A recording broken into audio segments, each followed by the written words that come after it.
राजस्थान के एक सुदूर गांव में रहने वाला विक्रम एक साधारण युवक था जो अपने परिवार के साथ खुशहाल जीवन जी रहा था। विक्रम के पिता गांव के एक प्रतिष्ठित व्यापारी थे और उनका परिवार गांव में बहुत सम्मानित था। विक्रम की एक छोटी बहन थी जिसका नाम प्रिया था। प्रिया और विक्रम का रिश्ता बहुत गहरा था। दोनों भाई बहन एक दूसरे के बिना अधूरे थे। विक्रम कॉलेज में पढ़ाई करता था और उसके साथ ही गांव के मंदिर में पूजा पाठ में भी मदद किया करता था। वह एक धार्मिक स्वभाव का लड़का था जो हमेशा सही और गलत के बीच का फर्क समझता था। लेकिन जिंदगी कब क्या मोड़ ले यह कोई नहीं जानता। एक दिन विक्रम कॉलेज से लौट रहा था। रास्ता पुराने श्मशान घाट से होकर गुजरता था। आमतौर पर विक्रम इस रास्ते से नहीं जाता था क्योंकि यह रास्ता सुनसान और भयावह था। लेकिन उस दिन उसकी बाइक खराब हो गई थी, इसलिए उसे पैदल ही घर जाना पड़ा। शॉर्टकट लेने के लिए उसने श्मशान घाट वाला रास्ता चुना। शाम के करीब 6:30 बज रहे थे और सूरज अपनी आखिरी किरणें बिखेर रहा था। विक्रम तेज कदमों से चल रहा था। श्मशान के पास पहुंचते ही उसे एक अजीब सी बदबू आने लगी। वह बदबू इतनी तेज थी कि विक्रम का दम घुटने लगा। उसने अपनी नाक पर रुमाल रख लिया और तेजी से आगे बढ़ने लगा। अचानक उसके कानों में किसी के रोने की आवाज आई। वह आवाज बहुत ही दर्द भरी थी, जैसे कोई बहुत तकलीफ में हो। विक्रम रुक गया और चारों ओर देखने लगा।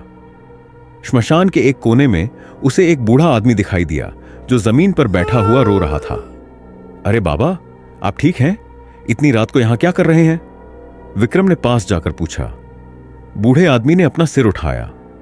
उसकी आंखें लाल थीं और चेहरे पर गहरी उदासी छाई हुई थी। बेटा, मैं अपने बेटे का अंतिम संस्कार करने आया था, लेकिन कुछ लोगों ने मुझे धक्का देकर यहां गिरा दिया और सब अपना काम करके चले गए। मुझे यहां अकेला छोड़ गए। मैं बूढ़ा हूं बेटा, उठ नहीं पा रहा हूं। विक्रम का दिल पसीज गया। उसने तुरंत बूढ़े आदमी को सहारा देकर उठाया। चलिए बाबा, मैं आपको आपके घर छोड़ देता हूं। आप कहां रहते हैं? बेटा, बहुत दूर रहता हूं। तुम मुझे बस मुख्य सड़क तक पहुंचा दो, वहां से मैं खुद चला जाऊंगा। विक्रम ने बूढ़े आदमी को सहारा देकर मुख्य सड़क तक पहुंचाया।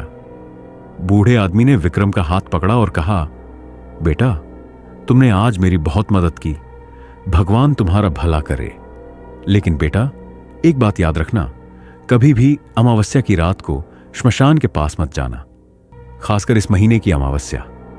वहां कुछ बहुत बुरा होने वाला है। इतना कहकर बूढ़ा आदमी अंधेरे में गायब हो गया। विक्रम को यह सब थोड़ा अजीब लगा, लेकिन उसने इस बात को ज्यादा तवज्जो नहीं दी और घर की ओर चल दिया। घर पहुंचकर विक्रम ने अपनी मां को सारी बात बताई। मां ने कहा, बेटा, तुमने अच्छा किया। जरूरतमंद की मदद करना हमेशा सही होता है, लेकिन आगे से श्मशान वाले रास्ते से मत जाना। कुछ दिन शांति से बीत गए, लेकिन विक्रम को रात में अजीब अजीब सपने आने लगे। सपनों में वह श्मशान में होता और वहां कोई उसे बुला रहा होता। वह आवाज बहुत ही डरावनी होती थी। विक्रम रात में पसीने से तरबतर होकर उठ जाता। एक दिन विक्रम की मां ने कहा, बेटा, कल अमावस्या है, तुम्हारे पिताजी को शहर जाना है और मुझे प्रिया के साथ तुम्हारी मौसी के यहां जाना है। तुम घर पर रहोगे ना? हाँ मां, मैं घर पर ही रहूंगा। आप लोग चिंता मत करना। अमावस्या की रात आ गई। घर में विक्रम अकेला था। रात के करीब 10 बजे थे। विक्रम अपने कमरे में पढ़ाई कर रहा था। अचानक बिजली चली गई। पूरा घर अंधेरे में डूब गया। विक्रम ने मोमबत्ती जलाई और खिड़की के पास खड़ा होकर बाहर देखने लगा। आसमान में बादल छाए हुए थे और अमावस्या की रात होने के कारण चारों ओर घोप अंधेरा था। अचानक विक्रम को दूर श्मशान की ओर से एक रोशनी दिखाई दी। वह रोशनी धीरे धीरे बढ़ती जा रही थी। विक्रम को बूढ़े आदमी की बात याद आई, अमावस्या की रात को श्मशान के पास मत जाना। लेकिन विक्रम की जिज्ञासा बढ़ती जा रही थी। वह सोचने लगा कि आखिर श्मशान में इतनी रात को रोशनी क्यों है? कहीं कोई मुसीबत में तो नहीं है? विक्रम ने अपनी बुद्धि और बूढ़े की चेतावनी दोनों के बीच संघर्ष किया, लेकिन आखिरकार उसकी जिज्ञासा भारी पड़ गई। उसने एक टॉर्च ली, हनुमान चालीसा की एक छोटी किताब अपनी जेब में रखी और घर से बाहर निकल गया। रास्ते में सन्नाटा था। कोई आदमी, कोई जानवर, कुछ भी नहीं। बस हवा की साएं साएं की आवाज और विक्रम के कदमों की आहट। जैसे जैसे वह श्मशान के पास पहुंच रहा था, उसका दिल तेजी से धड़कने लगा। वह रोशनी अब और भी साफ दिखाई दे रही थी। श्मशान के पास पहुंचकर विक्रम ने जो दृश्य देखा वह उसके रोंगटे खड़े कर देने वाला था। श्मशान के बीच में एक बड़ी सी अग्नि जल रही थी और उसके चारों ओर काले कपड़ों में लिपटे कुछ लोग मंत्रों का जाप कर रहे थे। उनकी आवाजें इतनी डरावनी थीं कि विक्रम के होश उड़ गए। उन लोगों के बीच में एक औरत खड़ी थी जिसके लंबे बाल खुले हुए थे। वह औरत कुछ मंत्र पढ़ रही थी और अग्नि में कुछ डाल रही थी। अचानक उस औरत ने अपना सिर पीछे की ओर घुमाया और विक्रम की ओर देखा। कौन है वहां? औरत ने जोर से चिल्लाकर कहा। विक्रम के पैर जमीन में गड़ गए। वह भागना चाहता था लेकिन उसके पैर हिल नहीं रहे थे। वह औरत धीरे धीरे विक्रम की ओर आने लगी। जैसे जैसे वह पास आ रही थी, विक्रम देख सकता था कि उसका चेहरा बिल्कुल भयानक था। उसकी आंखें लाल थीं और मुंह से खून टपक रहा था। तुमने हमारी पूजा में बाधा डाली है, अब तुम्हें इसकी सजा भुगतनी होगी। मैं बस गलती से यहां आ गया, मुझे माफ कर दीजिए। माफी? इतनी आसानी से नहीं छोड़ेंगे हम तुम्हें। आज अमावस्या की रात है और हम पिशाच राज को जगाने वाले हैं और तुम हमारे सामने आ गए हो। अब तुम्हें बल्ली के रूप में इस्तेमाल किया जाएगा। इतना कहकर उस औरत ने अपना हाथ उठाया और कुछ मंत्र बोले। अचानक विक्रम को लगा जैसे कोई अदृश्य शक्ति उसे खींच रही है। वह अग्नि की ओर बढ़ता जा रहा था। विक्रम ने तुरंत अपनी जेब से हनुमान चालीसा निकाली और जोर जोर से पढ़ना शुरू कर दिया। श्री गुरु चरण सरोज रज निज मन मुकुर सुधारी वर्णऊ रघुवर विमल यश जो दायक फल चारे। हनुमान चालीसा सुनते ही वह औरत चीखने लगी, नहीं, बंद करो, यह पाठ बंद करो। लेकिन विक्रम ने नहीं रुका। वह लगातार हनुमान चालीसा पढ़ता रहा। अचानक उस अदृश्य शक्ति ने उसे छोड़ दिया और वह पीछे की ओर गिर गया। विक्रम उठा और भागने लगा। वह औरत और उसके साथी उसका पीछा करने लगे। विक्रम अपनी पूरी ताकत से भाग रहा था। उसके दिल की धड़कन इतनी तेज थी कि लग रहा था जैसे बाहर आ जाएगी। अचानक विक्रम के सामने वही बूढ़ा आदमी प्रकट हुआ जिसकी उसने मदद की थी। जल्दी मेरे पीछे आओ बेटा, बूढ़े ने कहा। विक्रम बूढ़े के पीछे भागा। बूढ़ा उसे एक पुराने मंदिर में ले गया। मंदिर के अंदर जाते ही वह औरत और उसके साथी बाहर ही रुक गए। तुम अंदर नहीं आ सकते, यहां पर यह पवित्र स्थान है। यह लड़का हमारा है, हमने इसे चुना है पिशाच राज के लिए। तुम इसे नहीं बचा सकते। मैं इस लड़के को बचाऊंगा। तुम लोग यहां से चले जाओ, सूरज निकलने वाला है।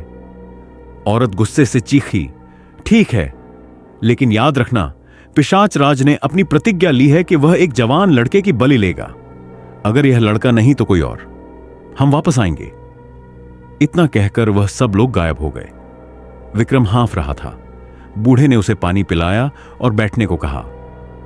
बेटा, मैंने तुम्हें मना किया था ना अमावस्या की रात श्मशान की ओर जाने के लिए। माफ करना बाबा, मुझे नहीं पता था कि यह सब इतना खतरनाक होगा। आप कौन हैं? और वह लोग कौन थे? बूढ़े ने एक लंबी सांस ली और कहा, बेटा, मेरा नाम मोहनदास है। मैं इस गांव का पुजारी था। 50 साल पहले की बात है। इस गांव में एक बहुत ही बुरा तांत्रिक आया था। उसका नाम कालिका दास था। वह पिशाच विद्या में निपुण था। उसने श्मशान में एक भयानक पिशाच को जगाने की कोशिश की थी।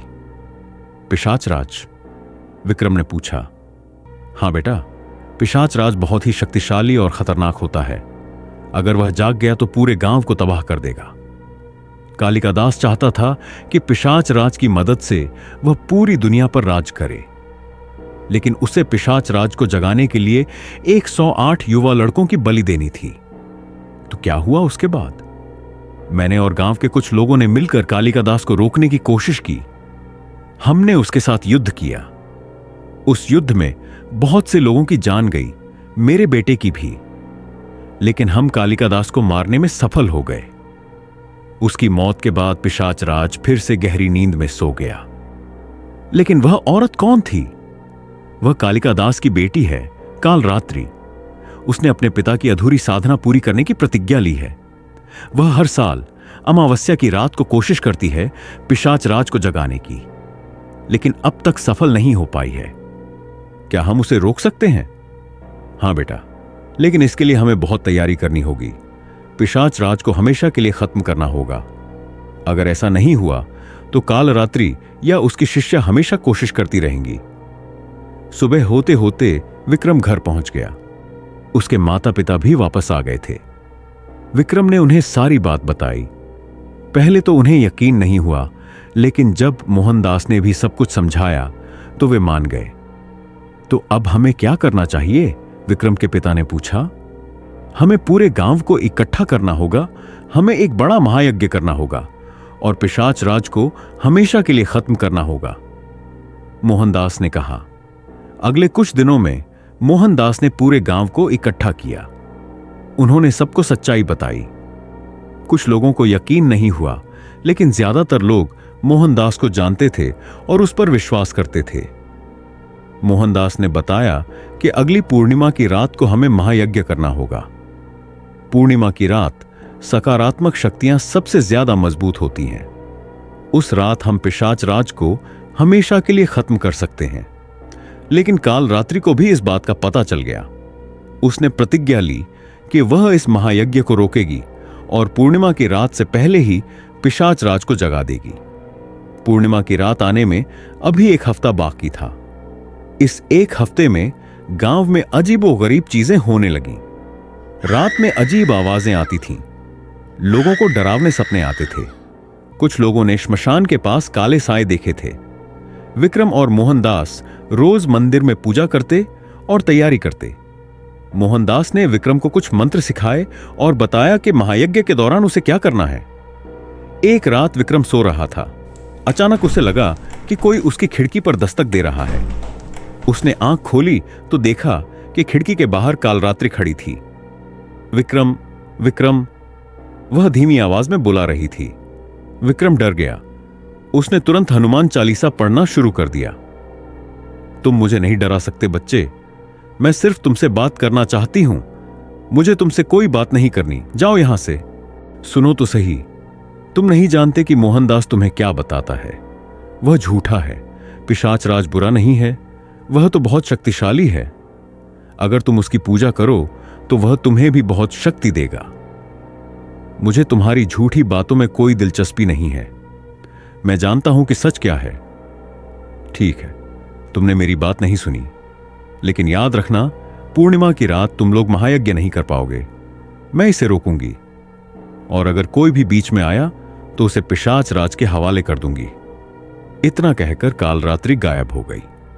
अगली सुबह विक्रम ने मोहनदास को सारी बात बताई। मोहनदास चिंतित हो गए। कालरात्रि जानती है कि हम क्या करने वाले हैं। उसे रोकना आसान नहीं होगा। हमें और भी सावधान रहना होगा। पूर्णिमा की रात आ गई। पूरा गांव मंदिर के पास इकट्ठा हो गया। मोहनदास ने महायज्ञ की तैयारी की। अग्नि जलाई गई और मंत्रों का जाप शुरू हुआ। रात के करीब 12 बजे अचानक तेज हवा चलने लगी। आसमान में काले बादल छा गए। अग्नि तेज होने लगी। यह कालरात्रि का काम है। वह हमें रोकने की कोशिश कर रही है, मोहनदास ने कहा। अचानक श्मशान की ओर से एक डरावनी चीख सुनाई दी। लोग डर गए। कुछ लोग भागने लगे। रुको, भागो मत। अगर हम अभी रुक गए तो फिर कभी मौका नहीं मिलेगा, मोहनदास ने चिल्लाकर कहा। लेकिन कुछ लोग इतने डर गए थे कि वे भाग गए। अब मंदिर के पास सिर्फ विक्रम, उसके परिवार, मोहनदास और कुछ बहादुर ग्रामीण ही बचे थे। तभी कालरात्रि अपने साथियों के साथ प्रकट हुई। उसके साथ कई सारे काले साए भी थे। मैंने कहा था ना कि मैं तुम लोगों को नहीं करने दूंगी यह महायज्ञ। अब देखो मेरी शक्ति। कालरात्रि ने अपना हाथ उठाया और कुछ मंत्र बोले। अचानक जमीन हिलने लगी। श्मशान की ओर से एक भयानक आवाज आई। पिशाच राज जग रहा है। हां हां हां। कालरात्रि जोर से हंसी। श्मशान से एक विशाल काला साया निकला। वह साया इतना बड़ा था कि पूरे आसमान को ढक रहा था। उसकी लाल आंखें चमक रही थीं और मुंह से आग निकल रही थी। यह है पिशाच राज, कालरात्रि ने चिल्लाकर कहा। लोग डर से थर थर कांपने लगे, लेकिन मोहनदास ने हिम्मत नहीं हारी। विक्रम, अभी वही मंत्र बोलो जो मैंने तुम्हें सिखाया था। जल्दी करो। विक्रम ने डर के बावजूद हिम्मत जुटाई और मंत्र बोलना शुरू किया। मोहनदास भी साथ में मंत्र बोलने लगे। धीरे धीरे बाकी लोग भी साथ देने लगे। मंत्रों की शक्ति से अग्नि और भी तेज हो गई। पिशाचराज चीखने लगा, नहीं, ये नहीं हो सकता। विक्रम ने कहा, ओम नमो भगवते वासुदेवाय, ओम नमो नारायणाय, ओम नमो शिवाय। सब लोग जोर जोर से मंत्र बोलने लगे। पिशाचराज कमजोर होने लगा। वह चीख रहा था और अपनी शक्ति खोता जा रहा था। तुम लोग यह नहीं कर सकते। पिशाच राजा दर्द से चीख उठा। पूरा आकाश लाल हो गया। मंत्रोच्चार करते करते विक्रम लगभग बेहोश हो गया। लेकिन तभी अचानक एक तेज प्रकाश प्रकट हुआ। देवी दुर्गा का तेजस्वी रूप अग्नि से प्रकट होकर उसके सामने आ खड़ा हुआ। मोहनदास ने हाथ जोड़कर कहा, मां, कृपा करो, इस राक्षसी शक्ति का अंत करो। देवी की आवाज गूंजी, यह अभी समाप्त नहीं होगी, केवल इसकी शक्ति शांत हो जाएगी। अंधकार का अस्तित्व ब्रह्मांड के संतुलन के लिए आवश्यक है, लेकिन जो कोई इसे फिर से जगाने की कोशिश करेगा, उसका अंत पिशाच राजा के हाथों होगा। एक जोरदार गर्जना हुई और पिशाच राजा अग्नि में भस्म हो गया। काल रात्रि चीखती हुई अंतर्ध्यान हो गई। सभी ने राहत की सांस ली, लेकिन तभी विक्रम जमीन पर गिर पड़ा। उसका शरीर जलने के निशानों से ढका हुआ था और उसकी आंखें एक पल के लिए लाल हो गईं। मोहनदास चिंतित होकर बोला, क्या हुआ विक्रम? विक्रम धीरे से उठा। उसने मुस्कुराते हुए कहा, चिंता मत करो बाबा, अब सब ठीक है। लेकिन जब वह मंदिर की ओर मुड़ा तो उसके होठों पर एक हल्की सी मुस्कान आ गई, जो इंसानी नहीं थी। मोहनदास के चेहरे पर डर के भाव उभर आए। पृष्ठभूमि में पिशाच राजा की आवाज गूंजी, वादा अभी बाकी है। क्या विक्रम सचमुच बच गया या पिशाच राजा अभी भी उसके अंदर है? अगर आप इस कहानी का दूसरा भाग देखना चाहते हैं तो कृपया कमेंट सेक्शन में भाग 2 लिखें और ऐसे ही और डरावने वीडियो देखने के लिए चैनल को सब्सक्राइब करना ना भूलें।